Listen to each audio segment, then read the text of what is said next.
started. Oh, wow. Started for you. Let everyone know that it's been recorded. Okay, so the recording has started.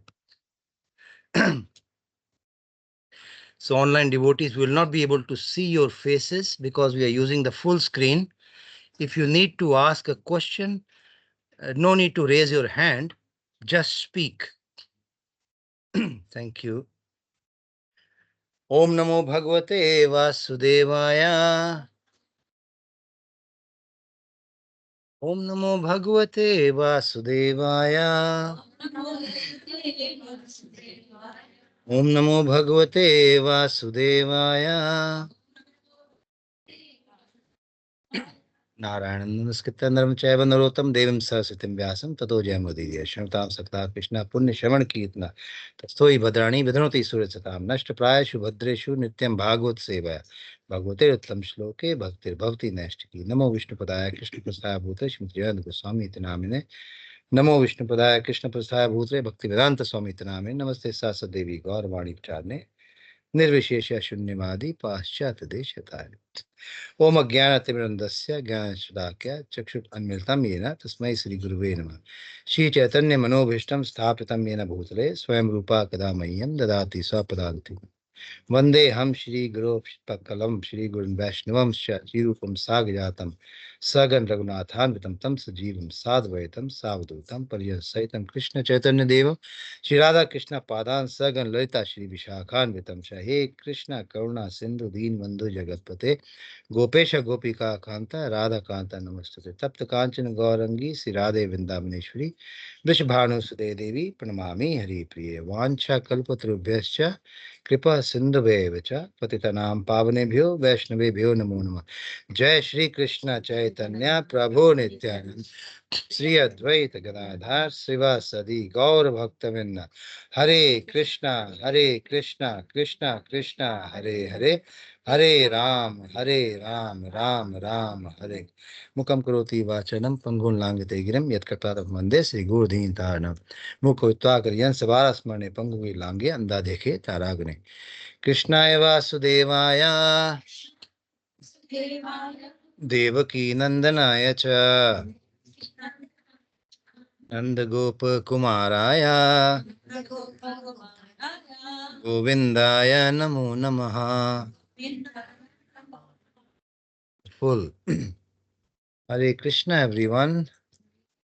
Thank you for your lovely participation in the Kirtan today. And let's get on with the verse. Our structured study of Bhagavad Gita. And we have been doing verse by verse, one every week, apart from the festivals. And with the grace of Radharani and Syam Sundar, we have reached up to verse number 39 of chapter 2, which is on your left side of the screen. I'll try and come away so that. Can you see that clearly now? Yes. So please recite after me verse number 29. 39. एषा ते अभिहिता सांख्ये एषा ते अभिहिता सांख्ये बुद्धिर्योगे त्व इमं शृणु बुद्धिर्योगे त्व इमं शृणु बुद्धया युक्तो यया पार्था बुद्धया युक्तो यया पार्था कर्मबन्धं प्रहास्यसि कर्मबन्धं प्रहास्यसि एषा ते अभिहिता सांख्ये बुद्धिर्योगे त्व इमां शृणु बुद्धया युक्तो यया पार्था कर्मबन्धं प्रहास्यसि एषा ते अभिहिता सांख्ये बुद्धिर्योगे त्व इमां शृणु बुद्धया युक्तो यया पार्थ कर्म बंधम प्रहास्यसि. Any Matajis from here would like to try? ऐसा ते अभिहिता संख्ये एषा ते अभिहिता सांख्ये योगे त्वा इमं शृणु बुद्धिर्योगे त्वा इमं शृणु तो यया पार्थ बुद्धया युक्तो यया पार्थ कर्म बंधम प्रहास्यसि. Prabhuji, would you like to try?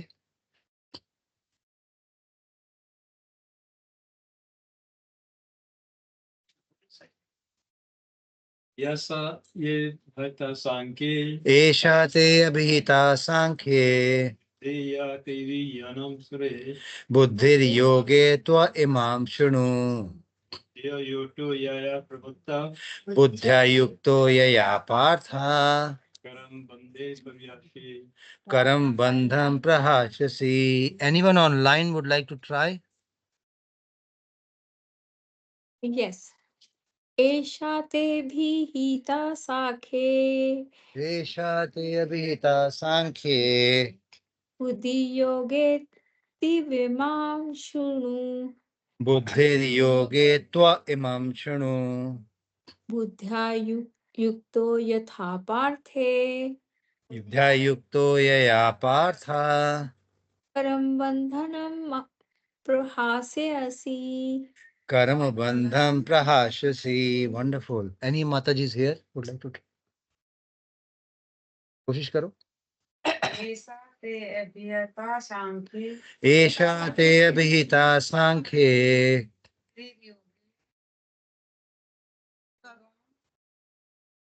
बुद्धिर्योगे त्वइमां शृणु बुद्धया युक्तो यया पार्थ कर्म बंधम प्रहास्यसि. Thank you. Actually, today's verse is quite a exhaustive one. आज का जो श्लोक है इसकी बहुत लंबी व्याख्या हो सकती है, but maybe we'll see how we go. Otherwise, we'll have to split it into 2 sessions. आज क्या हो रहा है कि Krishna is using a different tactic. Krishna has used Gyan in the beginning of chapter 2, the Jnana of Atma and the body. The Jnana of Atma means Atma is imperishable, Atma jalai nahi ja sakti, Atma काट सकती है, आत्मा को गीला नहीं किया जा सकता, आत्मा को सुखाया नहीं जा सकता, है ना. तो आत्मा अमर रहती है. And it was compared to देहा. देहा इज नॉट अमर. देह मिट्टी ये अमर नहीं है. देहा can be burned. So there was a differentiation given in the beginning. I think it's from 2:11 to 2:30. So those few verses were telling the Jnana. So Krishna tried to convince Arjun through Jnana that Arjun, you must fight. Why? Because Jnana says that the soul will not die. So your gurus and your teachers whom you are thinking of not killing, even if you kill, they will not die. जो अपने गुरुओं को मारने से तुम डर रहे हो उसे डरो मत, क्योंकि ज्ञान कहता है कि तुम्हारे गुरु मरेंगे नहीं, वो आत्माएं हैं, आत्मा मरती नहीं है. Then Krishna use the second method. Okay, अगर तुम्हें ये समझ में नहीं आ रहा है, I will give you a second method.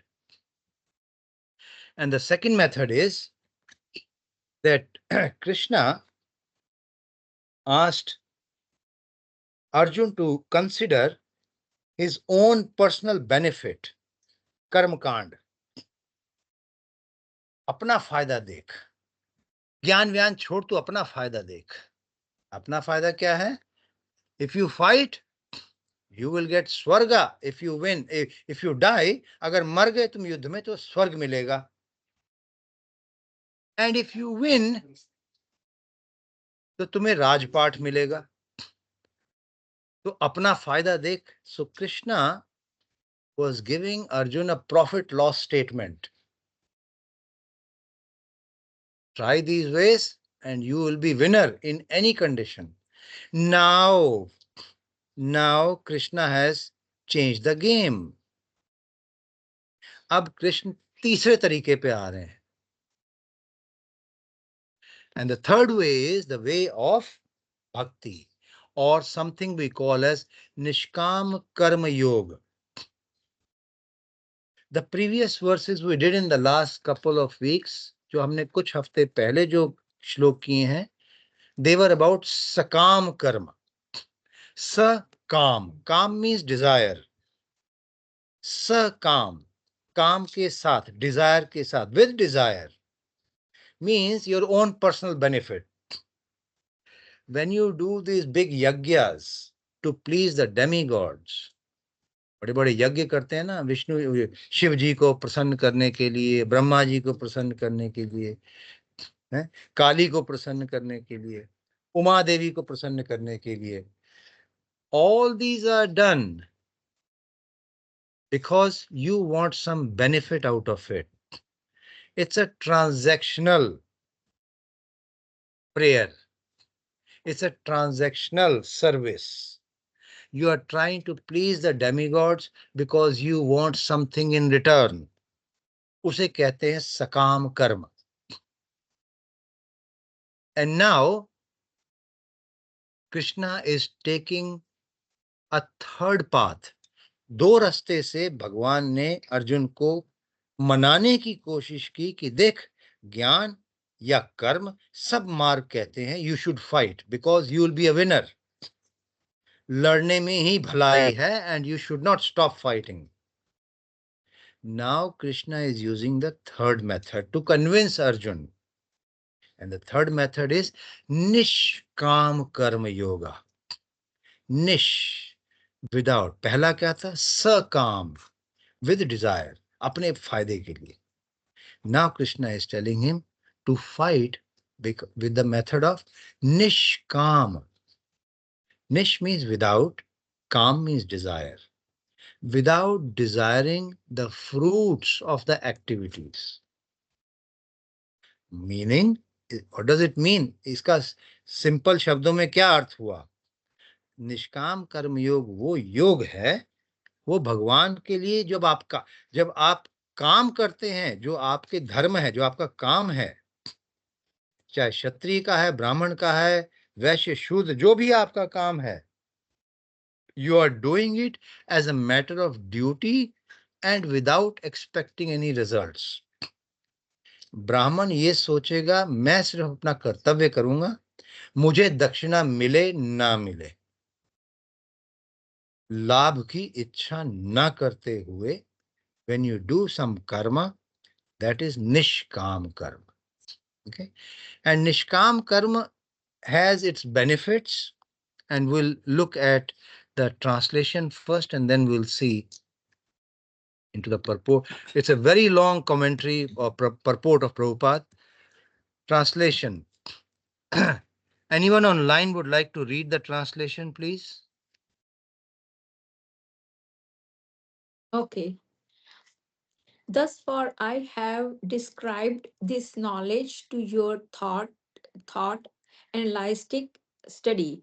Now listen as I explain it in terms of working without fruitive results. Eight minutes. Thank you. Thank you. I'll come back again. So thus far I have described the knowledge to you through analytical study.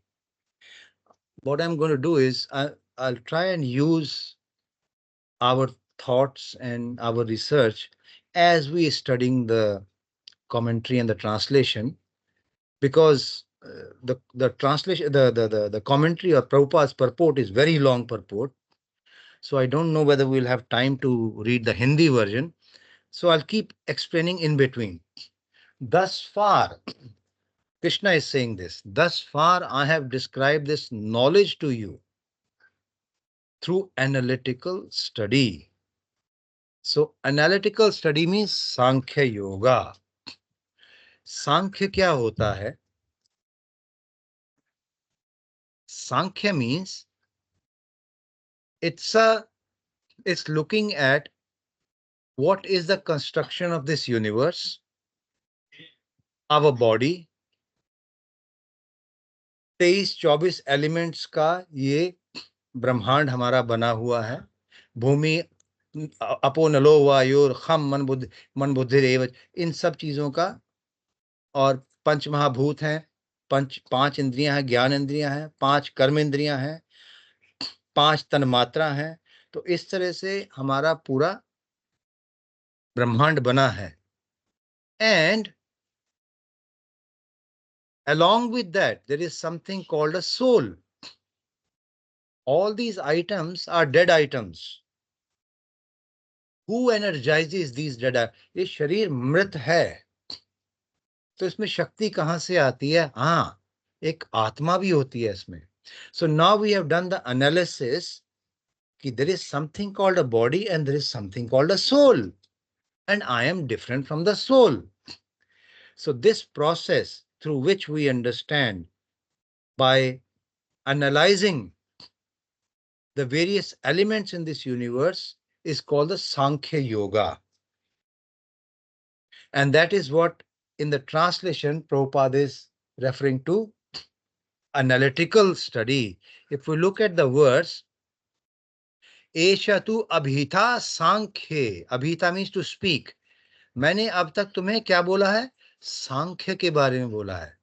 संख्या और सांख्य दो अलग चीजें हैं. संख्या का मतलब होता है गणना करना. संख्या मीन्स टू काउंट. और सांख्य का मतलब होता है कि to analyse. To analyse what are we built of. हम किस चीज के बने हैं? ये टेबल किसका बना है? ये यूनिवर्स किसका बना हुआ है? What are the elements? So Krishna is saying, thus far I have described this knowledge to you through analytical study. In short, it means मैंने तुम्हें आत्मा और शरीर का ज्ञान दे दिया है. And I have explained to you that these two things are different.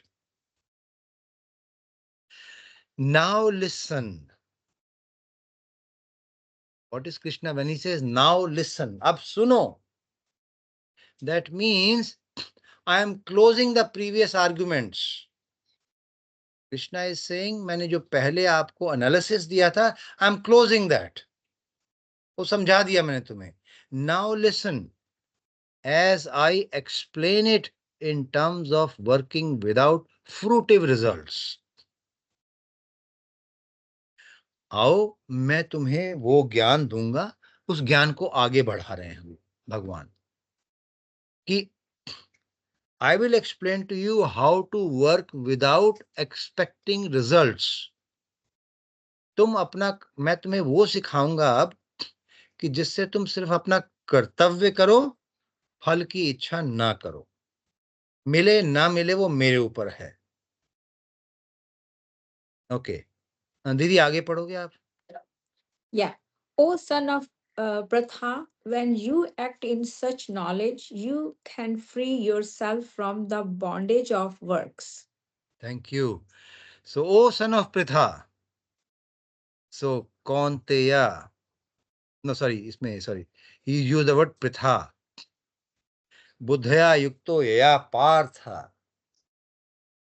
Parth. Whenever Krishna uses this terminology, Kaunteya, Parthya, Gudkesha, Anagha. Anagha means sinless one. Kaunteya, Kunti Putra, Parth, son of Kunti, Pratha. When he uses these words or to address Krishna, it is in different contexts. When it is a bit more formal discussion, he will use different. When it is a bit more intimate discussion, he will use words like Kaunteya or Pritha. Means तुम और मैं तो रिश्तेदार है ना. So with that feeling of rishtedari, he is trying to explain. Convincing हो रहा है ना, बुआ का लड़का है Arjun, and Krishna is mama's son of Arjun. Arjun के मामा का लड़का कृष्ण है और कृष्ण की बुआ का लड़का अर्जुन है, भाई भाई हैं, and he is trying to convince him. एक भाई दूसरे को कन्विंस कर रहा है, इसलिए प्यार से बात करें. O son of Pritha, when you act in such knowledge, when you act in such knowledge, you can free yourself from the bondage of works. जब तुम, जो मैं तुम्हें सिखाऊंगा, इस ज्ञान में जब तुम काम करोगे तो तुम कर्म के बंधनों से मुक्त हो जाओगे. What does it really mean? वो कृष्णा कह क्या रहे हैं यहाँ पे? अर्जुन is saying मैं लड़ूंगा नहीं, I'll not fight. Why? Because मुझे अपने लोगों को मारने में कर्म का बंधन लगेगा. I'll get reactions of killing my own people. And Krishna is today telling him, मैं तुझे वो ज्ञान दूंगा और वो तरीका बताऊंगा जिससे तुम्हें कर्म का बंधन लगेगा ही नहीं. So that you can do your duty properly of killing people without hesitation. ताकि तुम अपना जो तुम्हारा ड्यूटी है, कर्तव्य है, उसे पूरा कर सको, चाहे उसमें मारना है लोगों को, लेकिन तुम्हें कर्म का बंधन नहीं लगेगा. मैं तुम्हें वो सिखा रहा हूं. So कर्म का बंधन, whenever we get any reactions, we only get reactions from the work when we do something for our sense gratification. अपनी इंद्रिय तृप्ति के लिए हम जब भी काम करेंगे तो कर्म लगेंगे ही, चाहे अच्छे या बुरे कर्म बनेंगे. कुछ भी जो आपने अपने फायदे के लिए किया है, कर्म का बंधन होगा ही होगा उसमें, अच्छा या बुरा. But when you work for Krishna and not looking for your benefit, यज्ञ अर्थात कर्मणो अन्यत्र लोकयम कर्म बंधनः तदहम कर्म कौन्तेय मुक्त संगा समाचरः. जब तुम विष्णु या भगवान के लिए, कृष्ण के लिए काम करोगे, कोई भी काम, तो आपको कर्म का बंधन नहीं लगेगा. अब हमें कृष्ण तो नजर नहीं आते, वी डोंट सी कृष्ण. अब कृष्ण नजर नहीं आते तो how do we know what Krishna wants? So there are two ways to look at it. दो तरीके. One is Bhagavad Gita. He has spoken himself. He has given us instructions here. Let's follow Bhagavad Gita. And if we follow that, कोई कर्म का बंधन नहीं लगेगा, because we are following Krishna's instructions. You may say, I cannot understand Bhagavad Gita, then what do I do? How do I know what Krishna wants? And Bhagavad Gita will not go into every detail of my everyday activity of life. Bhagavad Gita is giving me principles. Bhagavad Gita मुझे सिद्धांत दे रहे हैं, मेरे दिन प्रतिदिन की क्रियाओं में नहीं जा रहे हैं वो. So how do I know what Krishna wants? मुझे कैसे पता लगेगा कृष्ण क्या चाहिए? The answer is that Krishna or Krishna's representative, या भगवान कृष्ण के बताए हुए आदेश या उनके पार्षदों के बताए हुए उपदेश, they are one and the same. तो पार्षद कौन हुए? स्पिरिचुअल मास्टर, गुरु, या भगवान का दिया उपदेश, और if it is the instruction of a guru, they are on the same level. Any work done to please the guru, following guru's instructions, will not create any karma bandhan for you. That is the importance of before going for initiation. दीक्षा से पहले इसी बात को पक्का करना होता है मन में। मेरे गुरु ने एक बार मुंह से जो बोल दिया मुझे वो ही करना है, अच्छा लगे या ना लगे। Otherwise, if I do what I like and not what my guru likes, maybe at that stage we may not understand why guru wants me to do this. If guru says go and bang your head against the wall, like a soldier we must go and bang our head against the wall. दीवार में सिर मारो, हाँ जी, yes sir, ji Gurudev. That is the obedience required. गुरु और कृष्ण के आदेश एक ही स्तर पर होते हैं. They are on the same level, they must be followed. And when we follow those, we do not get any reactions of the work done. Okay? So far whatever we have discussed, अभी तक आपका कोई प्रश्न है इसमें? Anything you want to ask so far? Nothing? So Prabhuji, if you don't have a guru, then what do you do?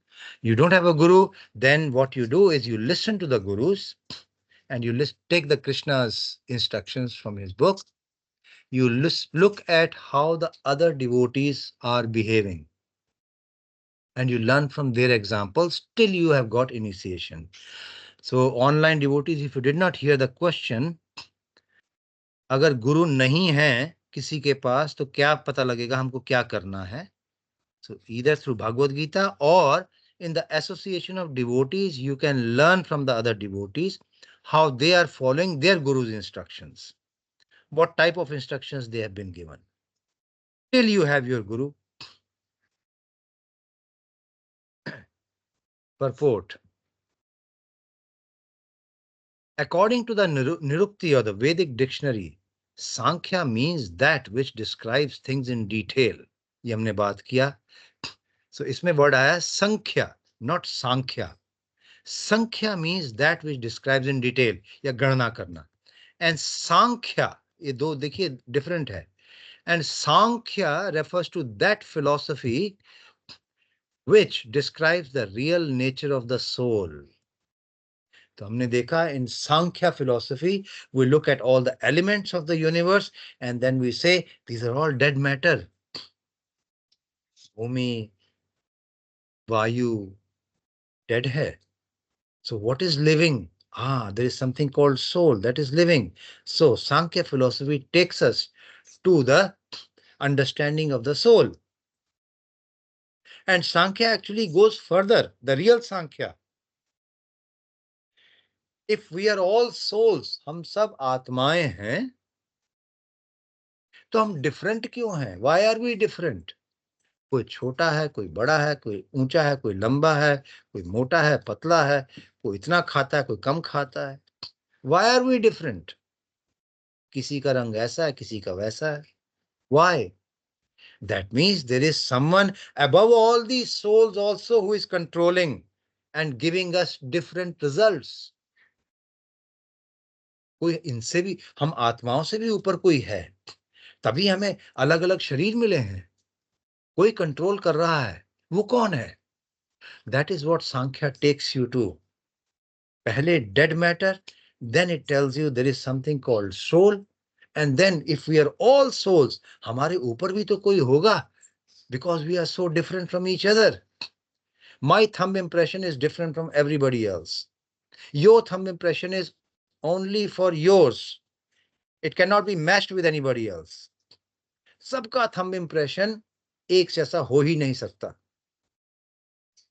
किसी से भी. We are different. So who is that who is doing all this? एक controller है. What do we call him? We call him Bhagwan. Acha. So that is what Sankhya philosophy describes us. And yoga involves controlling the senses. तो हम सांख्य योग की बात कर रहे हैं. Arjun's proposal not to fight was based on sense gratification. Arjun लड़ना नहीं चाहते क्योंकि उसमें उसकी इंद्रियां तृप्ति है. If he does not fight, he is making himself happy. मैं लड़ूंगा नहीं तो मैं सुखी रहूंगा, मुझे पाप नहीं लगेगा, मुझे जो अच्छा लगता है वो हो रहा है. Again, it's for what I like. What Arjun is missing the point is that he is supposed to work what Krishna likes and not what he likes.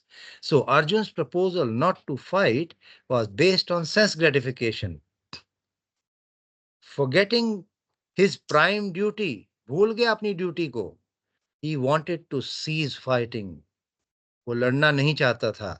Why? Because he thought that by not killing his relatives and kinsmen, he would be happier than by enjoying the kingdom after conquering his cousins and brothers, the sons of Dhritarashtra.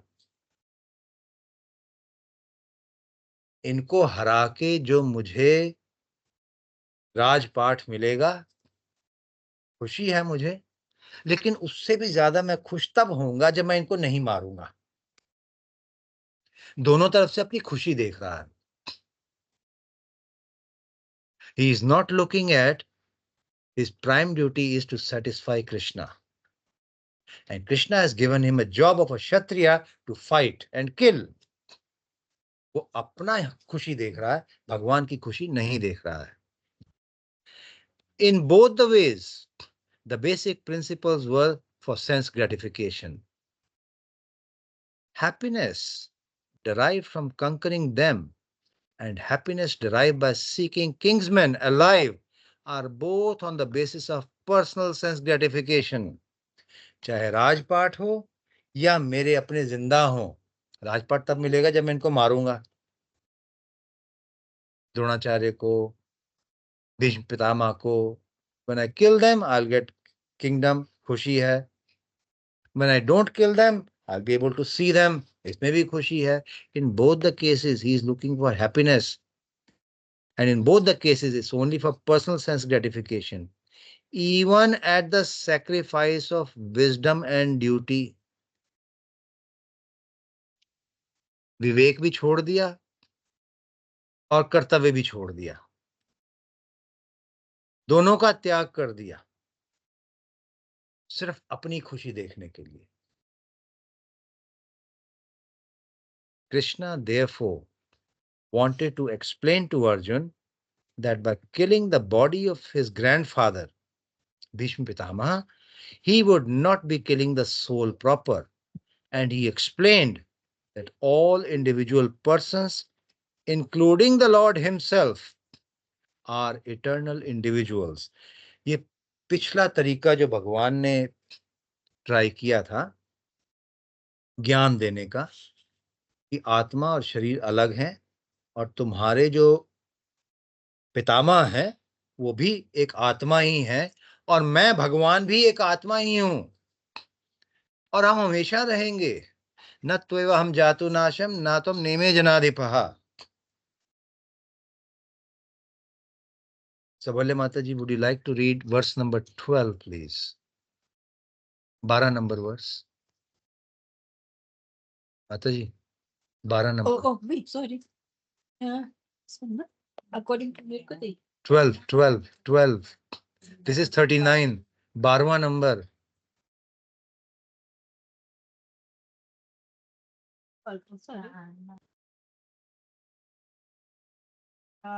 The translation of paper. The verse and the translation both. Okay. Natab evaham jatu nasam natvam nime जनाधिपः janadipa. न चैव भविष्यमः सर्वे वयम् अतः परम्.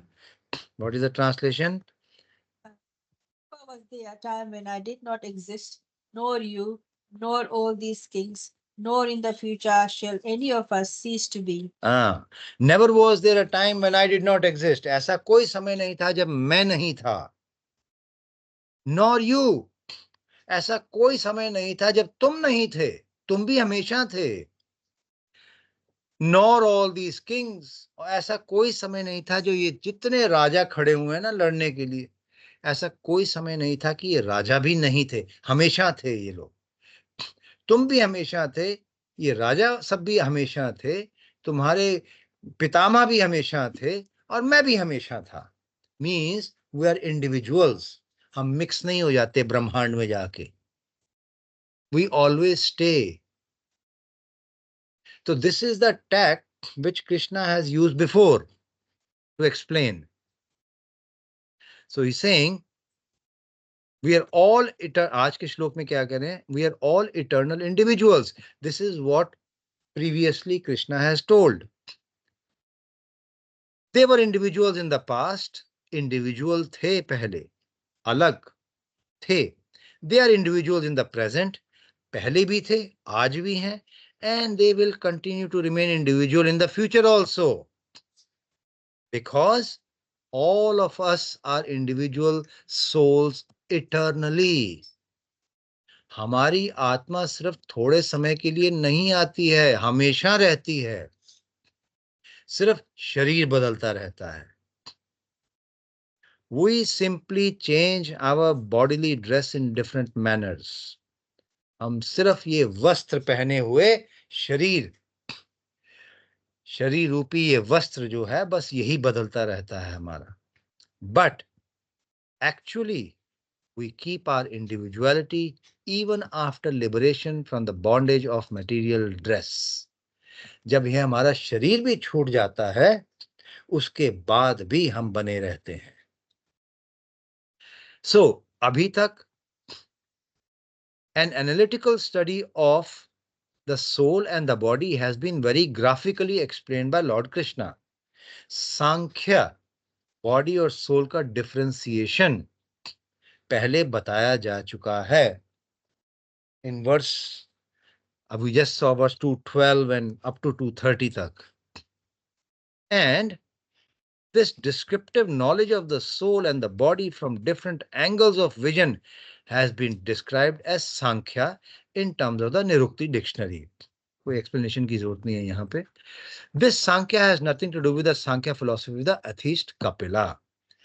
एक और भी कपिल आए थे. One is Kapil, the son of Devahuti, who explained this science of differentiation of elements and the soul and the Bhagwan. एक दूसरे भी कपिल आए, same name, but his philosophy does not lead us to the soul or does not lead us to the Bhagwan. The whole purpose of Sankhya philosophy is to bring us to that level that we understand एक भगवान भी कुछ होता है, वो master है और हम सर्वेंट हैं. I'll just skip that part. It is very clearly explained by him. Him means Kapil Dev, जो अपनी मदर को सिखाते हैं Sankhya, that Purusha or the Supreme Lord is active and that he creates by looking over the Prakriti. कि भगवान हैं, जीवित हैं, कोई मृत वस्तु का नाम भगवान नहीं है, उनके टुकड़े नहीं होते हैं, और वो प्रकृति को देखते हैं और प्रकृति को जीवित करते हैं. So he is an active person. This is accepted in the Vedas and the Gita. मैंने कहा ये बहुत लंबा, पर इसको ट्रांसलेशन को आप घर में थोड़ा इसको पढ़िए. I'll take you to the simple explanation of today's verse. आज के जो श्लोक में हमने सीखा, भगवान कह रहे हैं कि मैं तुम्हें, राइट साइड में देखिए, मैंने तुम्हें सांख्य पहले सिखा दिया है, अब मैं तुम्हें बुद्धि योग सिखाऊंगा. I'll teach you the buddhi yoga. So there are few things I have to cut down to just explain what the few of the things which are very important are the terms. We saw the term Sankhya. Sankhya means some, complete. Khya means to know. To know everything in completeness. We have understood. हमने बात कर ली है सांख्या के बारे में. Now the question is, Krishna is saying, I'll explain to you the Buddhi Yoga. ये बुद्धि योगा, बुद्धि कहां से आ गई अचानक से? What is Krishna trying to explain by बुद्धि योगा? और why is he using, क्यों बुद्धि योग बीच में लेके आ गए अर्जुन को मनाने के लिए कि लड़ो? बुद्धि योगा इसलिए इस्तेमाल में आता है, फॉर एग्जाम्पल बलदेव विद्याभूषण ने बहुत अच्छी डेफिनेशन दिया है इसकी कि क्यों कर रहे हैं भगवान ऐसा। पहले भगवान ने बता दिया कि तुम आत्मा हो, तुम शरीर नहीं हो अर्जुन। तुम्हारे गुरु और सब आत्माएं हैं, शरीर नहीं है। इनको मारने से वो मरेंगे नहीं क्योंकि वो आत्माएं हैं। लेकिन but if you have not understood this, लेकिन अगर तुम्हें ये बात तुम्हारे दिल में नहीं उतर रही तो उसकी एक वजह होती है। There is one reason why this knowledge does not sink inside you. Why? Because you still have impurities in your heart. Not Arjun, but that's a message to us. अगर हमें ये बात कि मैं आत्मा हूं, मैं शरीर नहीं हूं, दिल में नहीं उतरती है, वो इसलिए क्योंकि हमारे मन में अभी भी मैल है। हम आत्मा और शरीर को अलग अलग नहीं देख पा रहे हैं। हम अपने आप को आत्मा अभी नहीं देख पा रहे हैं। हमें अभी भी शरीर का इंद्रिय तृप्ति चाहिए, चाय चाहिए, कॉफी चाहिए, सब इंद्रिय तृप्तियों के सामान चाहिए। Now Baldev Vidyabhushan, one of our acharyas, explains, Arjun अगर तुम्हें ये बात अभी तक समझ में नहीं आई इसलिए तुम्हारा मन अभी दूषित है, आओ मैं तुम्हें वो रास्ता सिखाता हूं। I'll teach you that very way by which you can clear your heart. तुम अपने दिल की, मन की सफाई भी कर लोगे और धीरे धीरे वही ज्ञान, the same jnana of body and soul will come from inside you. अपने आप स्फुरित हो जाएगा वो। And that path is called बुद्धि योगा। अगर हमें, if I have to understand, I am not this soul, मैं आत्मा नहीं हूं, मैं आत्मा हूं, शरीर नहीं हूं, I need to understand a principle of detachment. मुझे भौतिक चीजों से संबंध अपने आप हटाना चाहिए, तभी मैं समझ पाऊंगा कि मैं आत्मा हूं। इस भौतिकता से, to come out of this material attachment, I need to have a discrimination. मेरे लिए अच्छा क्या है, बुरा क्या है, विवेक चाहिए मुझे। I need to discriminate. मेरे लिए अच्छा, what is good for me, what is bad. This is good for me. Krishna कौन से, this is not good for me, I don't want it. आपका वैराग्य तभी आएगा जब आपका विवेक अच्छा होगा। तभी विवेक की आवश्यकता है। You need intelligence so that you can discriminate what is good and what is bad. And when you are able to discriminate, you are able to have vairagya from the material things. And because to discriminate, you need buddhi, you need intelligence. इसलिए इस योग को बुद्धि योग बोला गया है। Now you use your intelligence to find out what is good and bad for you so that you can be detached from material life, so that you can understand, मैं एक आत्मा हूं, शरीर हूं ही नहीं। And that buddhi yoga at its highest level means devotional service. So I'll suggest, मेरी sincere, because it's a very intense verse है and it's a turning point in Bhagavad Gita. We'll try and stop it here because अगला part जो है, that is more descriptive. So we better go slowly to understand this verse. Then we'll understand. Look, what is the Subala Mataji, what is the title of chapter 2? Chapter 2 का title क्या है? But Gita as it is. No, contents of the What's Gita. the Let us see. वो सो रही है, मैं उठा रहा हूँ. हर पेज पे लिखा है ऊपर, कंटेंट्स ऑफ गीता समराइज.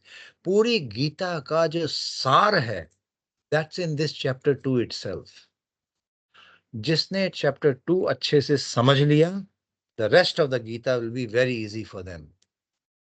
इसलिए that's why on chapter 2 I am going very slowly digging. एक बार ये समझ लिया आपने, the rest will be very easy.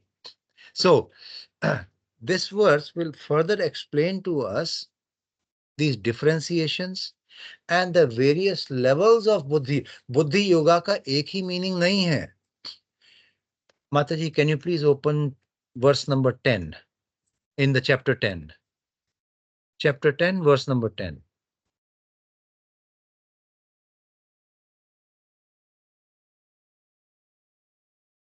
still? Verse number 10. Any online devotees, would you like to read this verse from chapter 10, verse number 10? Yes. Tesham satyat yuktana bhajta priti purvakam dadami buddhi yogam ta yen mamu pyaninte. Tesham, thank you. तेषां सतत युक्तानां भयतां प्रीतिपूर्वकं ददामि बुद्धि योगं तम येन मामुपयन्ति ते. So 10वें अध्याय में, we are on chapter 2. When we reach chapter 10, you will see the same words buddhi yoga used, right? So what does Krishna say here? To those, it's a very central verse of Bhagavad Gita, to those who are constantly devoted to me, जो हमेशा मेरा ध्यान करते हैं, with love, लेकिन प्यार से, I give them the understanding by which they can come to me. Buddhi yogam, real intelligence. Buddhi yogam. Mataji, 1857, 18th chapter, 57 verse.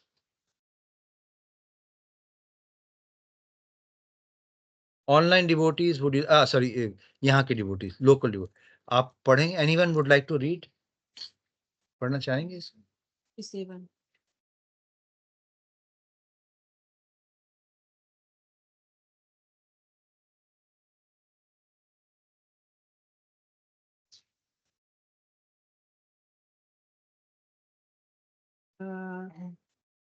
पढ़िए. मयि मयि संन्यासस्य मत्परः बुद्धि योगम उपाश्रित्य मच्चित्तः सततं भव. क्या उपाश्रित्य? बुद्धि योगम उपाश्रित्य. Third line. Again the word buddhi yoga is used. So in today's verse 239, in chapter 10 verse 10, chapter 18 verse 57, again buddhi yogam is used. But you'll be surprised that the meaning of the buddhi yoga which we are using in today's verse is at a lower level of intensity towards Krishna than in verse number 10 of chapter 10 and 18.57. And this is where I'm saying this is a very, very classic turning point in Bhagavad Gita. तो इसको बहुत ध्यान से समझना है कि बुद्धि योग का भी स्तर है. 1, 2 words, but different meanings in different contexts. So let's go slowly on this and let's try to understand more on this verse in the next sessions. Is that okay to stop here? Yeah, it's a bit heavy, this verses. So thank you very much. Should we just agree that the intensity with which we are trying to understand Bhagavad Gita for the last 2 years, that Krishna, we will definitely continue with the same intensity, with the same enthusiasm. It's difficult at times to understand. People say, पढ़ लो एक बार, पुस्तक की तरह आ जाएगा. Bhagavat Gita has lot of meanings. The more you read, the more new meanings come out of it.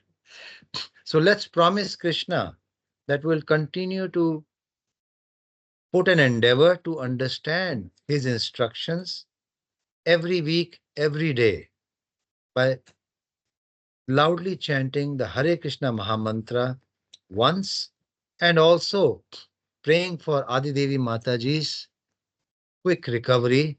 Let's chant Hare Krishna Mahamantra. Hare Krishna, Krishna Krishna, Hare Hare, Hare Ram, Ram Ram, Hare Hare. Thank you very much. Any questions online? कुछ पूछना चाहते हैं?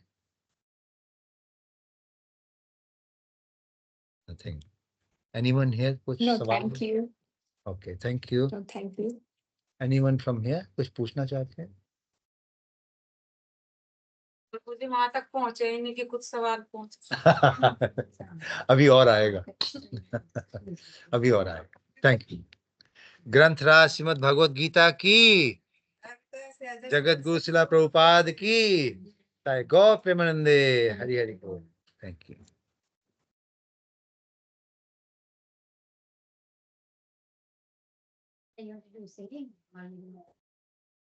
Thank you दीदी. Thank you दीदी. Thank you online. Thank you.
इधर आ जा.